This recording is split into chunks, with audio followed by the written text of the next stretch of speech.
नमस्ते, मैं हूँ संजय दीक्षित और आप देख रहे हैं दी जयपुर डायलॉग्स। हमारे परम मनोरंजक प्रातः स्मरणीय श्री राहुल गांधी जी ने अपना एक और मनोरंजक कार्यक्रम प्रस्तुत किया है और उस मनोरंजक कार्यक्रम में उन्होंने ऐसी बातें कही हैं जिसको देखकर और जिसको सुनकर आपको स्वतः ही स्पष्ट हो जाएगा कि भाई क्यों अपना मुंह बंद नहीं रखते। अब आप जो है कम से कम हिंदू धर्म के बारे में क्यों बोलते हैं? आप अपने बाइबल के बारे में बोलिए। आप अपनी माताजी से जो भी आपने ज्ञान अर्जित किया है, जिसको हम बोलते हैं आपने उनसे इटालियन भाषा मातृभाषा के रूप में सीखी है और उनसे क्रिश्चियनिटी सीखी है, वो भी कैथोलिक वाली। तो उसके बारे में बोलिए, तो सब कुछ आपको स्पष्ट रहेगा और आप उसको लोगों को भी स्पष्ट कर पाएँगे। अब ये कहेंगे कि साहब कि देखिए ये तो भाई लोग जो हैं वो जय श्री राम बोलते हैं, इसलिए ये तो भाई ये पुरुष सत्तात्मक लोग हैं, पेट्रियार्कल हैं और सिया राम नहीं बोलते और जय सिया राम नहीं बोलते, सीताराम नहीं बोलते। अरे भैया तुलसीदास जी को पढ़ लो। क्योंकि क्या है कि सबसे पहले रामचरितमानस को आप पढ़ेंगे ना, तब आपकी समझ में नहीं, तो उससे पहले आपके समझ में नहीं आ सकता। क्यों? तो सिया राम, सिया राम, सिया राम तो वो कहते ही कहते हैं तुलसीदास जी और श्री राम भी कहते हैं। तो फिर सिया राम और श्री राम में क्या फ़र्क है? आपको सुना देता हूँ मंगलाचरण जो शुरू-शुरू में बालकांड में। उद्धव स्थिति संहारकारिणीं क्लेशहारिणीं सर्वश्रेयस्करीं सीतां नतोऽहं रामवल्लभाम्। अब इससे आप क्या समझे? आपकी समझ में नहीं आएगा क्योंकि ये सीता जी की स्तुति है। अब आप कहेंगे कि तो आप तुलसीदास जी भी जो थे वो पेट्रियार्कल थे, उन्होंने श्री राम की स्तुति तो की लेकिन श्री सीता की नहीं की। आपको पता है सीता जी का नाम क्या था? पता है कि नहीं पता है? ये जो सीता जी का नाम जो सीता बोलते हैं, उस सीता को यदि आपको मैं आपको थोड़ा ज्ञान देता हूँ, आपको ज्ञान संस्कृत का चूँकि है नहीं, तो संस्कृत का ज्ञान देना पड़ेगा आपको। और सीता का मतलब क्या होता है? उनको सीता क्यों कहा गया? सीता इसलिए कहा गया क्योंकि वो भूमिजा थीं, वो भूमि से उत्पन्न हुई थीं। जिस समय हल का प्रयोग कर रहे थे, हल से ज़मीन जोत रहे थे राजा जनक, तो वो हल की खूंड से उत्पन्न हुई थी, ऐसी लोकोक्ति है। और हल की खूंड को संस्कृत में क्या कहते हैं आपको पता है? नहीं पता ना? पता है तो बता दो राहुल बाबा। उसको कहते हैं सीता। तो सीता जी का नाम जो सीता पड़ा है, वो सीता उनका एक लोक व्यवहार का नाम है। जनक पुत्री थीं, वो जानकी कहलाती थीं। जानकी कहलाती थीं, जगत माता कहलाती थीं। जगत सुता जग जननी जानकी। सुना है नहीं सुना है? जगत सुता जग जननी जानकी। जननी भी हैं, सुता भी हैं, जानकी हैं वो। तो अब जानकी को आपने चलिए यहाँ तक तो आपने मान लिया कि ये हुआ। अब आप ये बताएं कि श्री का अर्थ क्या होता है? अब आपको तो ज्ञान देना पड़ेगा। ज्ञान देने के लिए भाई हमें भी थोड़ी मेहनत करनी पड़ती है।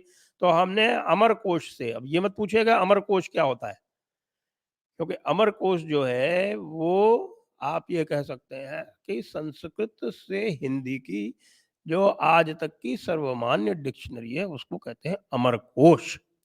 तो अमरकोश के पहले अध्याय, पहले कांड, प्रथम कांड अमरकोश। अमरकोश में 27वां श्लोक है, वो पढ़ देता हूँ आपको। 27वां श्लोक क्या कहता है? लक्ष्मी पद्मालया पद्मा कमला श्री हरिप्रिया। यानी लक्ष्मी जी के नाम है, क्या है? लक्ष्मी पद्मालया, यानी पद्म में रहने वाली, पद्मा, पद्मालया, पद्मा, कमला, श्री। सुन लीजिए अच्छी तरह से, श्री किसका नाम है? श्री है लक्ष्मी जी का नाम, हरिप्रिया। फिर अब इसी में आप श्री के अर्थ देख लीजिए। तो श्री के अर्थ में क्या आता है? श्री के अर्थ में आता है लक्ष्मी, सीता, राधा, रुक्मिणी। तो भाई जब आप कहते हैं जय श्री राम, तो इसका क्या अर्थ होता है? यानी श्री के साथ राम है, यानी लक्ष्मी जी की स्वरूपा सीता जी जो हैं, वो राम के साथ में है। तो इसलिए जय श्री राम और जय सीताराम और जय सिया राम में क्या अंतर है महाराज? श्री राहुल गांधी जी,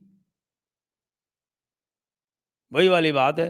कई बार हम कहते रहते हैं और गोस्वामी तुलसीदास जी कह गए, वही फिर से आपको सुना देता हूँ कि फूल ही फल ही न भेंट, जदपि सुधा बर सही जलद, और मूरख हृदय न चेत, चह गुरु मिलहि बिरंच सम। अब अमर कोश का ही एक और प्रमाण दे देता हूँ आपको। वैसे तो आपको प्रमाण हम कितने भी दें, प्रमाण से तो आप संतुष्ट होंगे नहीं, क्योंकि आप तो बाइबल को फॉलो करने वाले लोग हैं और बाइबल में ये कहा गया है कि साहब के बाइबल में जो कुछ लिखा है वही सत्य है, वो चाहे बिल्कुल ही गलत हो। यानी कि यदि उसमें ये लिखा गया है कि पृथ्वी स्थिर है और सूरज उसके चारों ओर चक्कर काटता है, तो यही माना जाएगा। उसमें ये लिखा हुआ है कि पृथ्वी फ्लैट है, चपटी है, तो यही माना जाएगा। आप कुछ भी कहते रहे हो। यदि उसमें ये लिखा हुआ है कि पृथ्वी का जन्म जो है वो 6000 वर्ष पहले ही हुआ है, यानी कि 24 फरवरी या 24 अक्टूबर 4004 बीसीई, बिफोर क्राइस्ट, तो वही माना जाएगा। आप कुछ भी कोई भी आर्ग्यूमेंट देते रहिए। तो आप तो उसी प्रवृत्ति के लोग हैं, आपकी निवृत्ति नहीं हो सकती। तो दुर्योधन ने भी कहा था, जानामि धर्मम न च मे प्रवृत्ति, कि मैं धर्म को जानता हूँ लेकिन मेरी प्रवृत्ति नहीं है। आपकी तो धर्म में आप जानते भी नहीं है और प्रवृत्ति भी नहीं है, तो सोने में सुहागा हो गया। अब ये देखिए, ये मैं दे रहा हूँ आपको यहाँ से, ये अमर कोश में ये है आपका पृष्ठ 158 पर, संपत्ति के नाम दिए हुए हैं। संपत्ति क्या है? संपत्ति है श्रीश्च लक्ष्मीश्च। संपत्ति वो नाम है श्री लक्ष्मी। तो अब मैं आपको ये बताता हूँ कि जब आपको ये क्यों ऐसा हुआ। आपको इसलिए ऐसा हुआ क्योंकि आपका जो अधकचरा ज्ञान है, जब आप कहते होंगे ना, आपके नाम के आगे लिखा जाता है श्री राहुल गांधी, तो आपने ये समझा होगा कि श्री राहुल गांधी का मतलब होता है, श्री जहाँ भी लिखा जाएगा तो ये माना जाएगा कि ये पुरुष के साथ लगा हुआ है, और श्रीमती लिखा जाएगा तो आपको माना जाएगा कि साहब तो श्री तो श्रीमती के साथ भी लगता है। आप ये भूल गए कि यह एक अपभ्रंश हो गया है। होता था श्रीमान राहुल गांधी, यह पूरा है। जो पूरा लिखा जाएगा वो है श्रीमान राहुल गांधी और श्रीमती सचन सच, श्रीमती सोनिया गांधी और श्री राजीव गांधी। लेकिन वो श्री राजीव गांधी सही पूछिए तो वो उसका शॉर्टकट कर दिया गया। वह है श्रीमान राजीव गांधी और श्रीमती सोनिया गांधी। दोनों के साथ में श्री लगा हुआ है, दोनों के साथ में लक्ष्मी जी विराजमान है।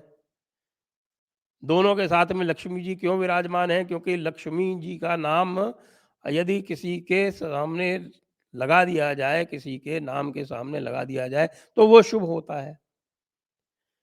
तो उस शुभंकर के रूप में श्रीमान और श्रीमती का उपयोग होता था।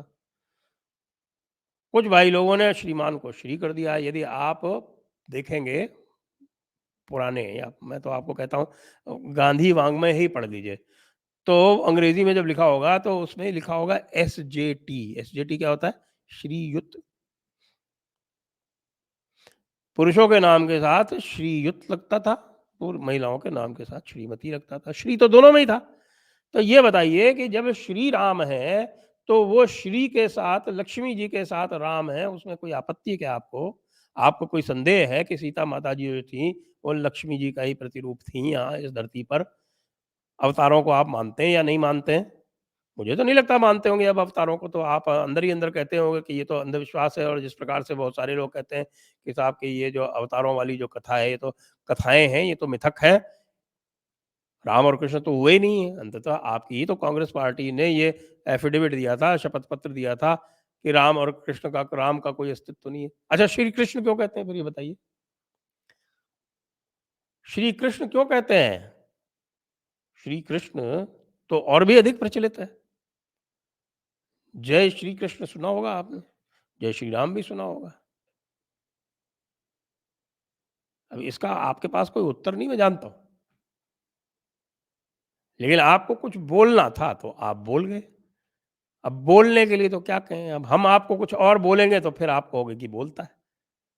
तो इसलिए श्रीयुत राहुल गांधी जी, आपकी जो श्री संपदा है, उसको आप यथावत रखें, उसको अक्षुण्ण रखें, बचा के रखें। जिसको कहते हैं जो अव्यय तत्व है, उसे व्यय ना करें।